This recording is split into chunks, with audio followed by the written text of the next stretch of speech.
cannot believe this trade just happened. All right. I don't even want to set up the computer right here because what we're hearing is John Collins is finally being traded to a team that has long wanted him. The Utah Jazz are finally getting to get the combination or the trio of Walker Kessler, Lauri, Markkanen, and John Collins because the Hawks are finalizing a trade to send the big man, power forward, small ball center, John Collins, to the Jazz for Rudy Gay and a future second-round pick. Wow. Atlanta's largely wanted to do this because we heard the other day that they were under a mandate from ownership to go under the luxury tax, which they were currently at $5.5 million over. Atlanta largely did this to unload Collins' 3-year, $78 million contract for some roster building flexibility and alignment with looming changes to the salary cap. And he had been someone who had long been rumored to be traded. And for me, I sit here and I think, obviously Utah wins this because I personally think maybe I'm overzealous. Maybe this is a bit audacious of me, okay? Or ostentatious because I think John Collins has the capability to be a top 10 power forward in at his position in the league. Maybe even top 5. This is a guy at his best. He was averaging 21 points, 10 rebounds, and shooting 37% from 3. Okay? He can do a little bit of everything. He can defend multiple positions. I think he's an underrated power forward. And Kevin Schonard and I, lead writer of Hawks.com, go check out the interview in one of my playlists.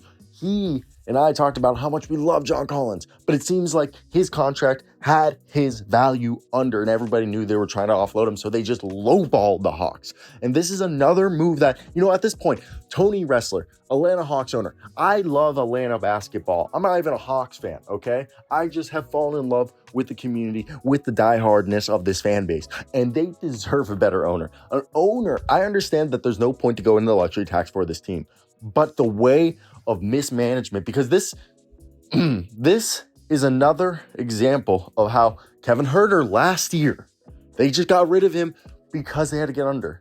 I understand John Collins, last year you should have traded John Collins, not Kevin Huerter.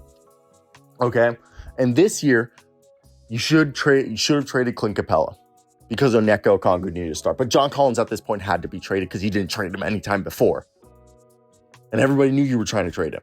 I am just frustrated because I hope this frustration comes over because they self-devaluated John Collins as well as kept him too long. They did this, they lost all leverage, okay? And I'm happy. I'm happy for Collins, okay? I'm happy for John Collins. I'm just happy for John Collins and the Jazz. They got a robbery. They're going to be great. For Atlanta, I'm sorry, guys. I want better for you guys. And at this point, I don't think this is Landry Field's fault. I don't think this is ownership fault, okay?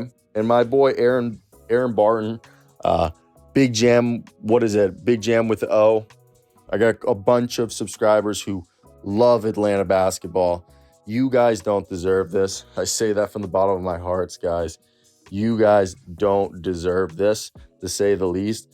And hopefully, Trae Young, DeJounte Murray, AJ Griffin, and all the boys figure it out because the Hawks are expected to continue to be in a deal-making move this offseason. Ownership is giving Landry Field to be okay to move into the luxury tax should it be necessary to improve the roster, sources said, which was just put out in a tweet, which I'm surprised. And Rudy Gay exercised his option for the season.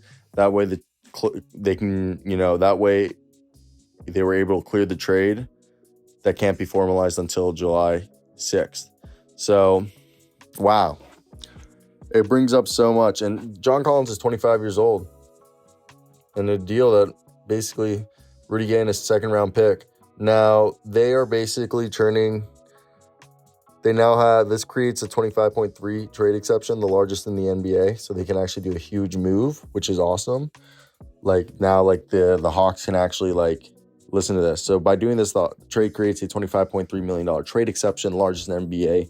Atlanta has a year to potentially use the trade exception on a player. The trade can't be official until July 6th.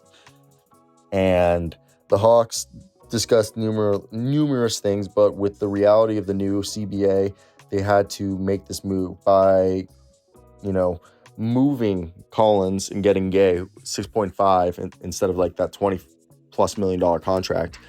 They moved from 182.5 to below the $165 million, because they basically save at this point, I think it's like 16 to $18 million. And what we're hearing that they're going to still be in the move. And given that they're going to have Collins' departure, they want DeJounte Murray, Onyeka Okongwu, and Saddiq Bey, who all have possible extensions, to be able to do that. So it'll be interesting to see how it plays out.